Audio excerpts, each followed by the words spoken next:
বল্টুর স্যার তাদেরকে বলল, তোমরা সবাই কালকে বাড়ির 3জন লোকের কাছ থেকে 3টা বিদেশি ফলের নাম শুনে খাতায় লিখে আনবা। বল্টু বাড়িতে গিয়ে বাবাকে জিজ্ঞেস করলো, বাবা একটা ফলের নাম বলো তো।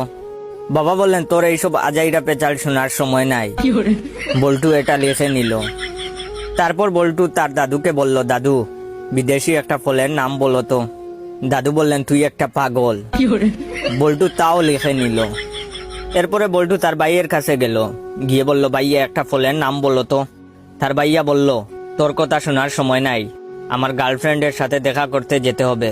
বল্টু এটাও লিখে নিল। পরের দিন বল্টু গেল স্কুলে। বল্টুর স্যার বলল, বল্টু তুমি বাড়ি থেকে যে 3টা ফলের নাম লিখে আনছো সেগুলো বলো। বল্টু বলল, তোর এইসব আজাইরা পেঁচাল শোনার সময় নাই। স্যার রেগে গিয়ে বললেন, কি তুই আমাকে চিনিস? বল্টু বলল, তুই একটা পাগল। স্যার বললেন, কি? চল তোরে প্রিন্সিপালের কাছে নিয়ে যাব।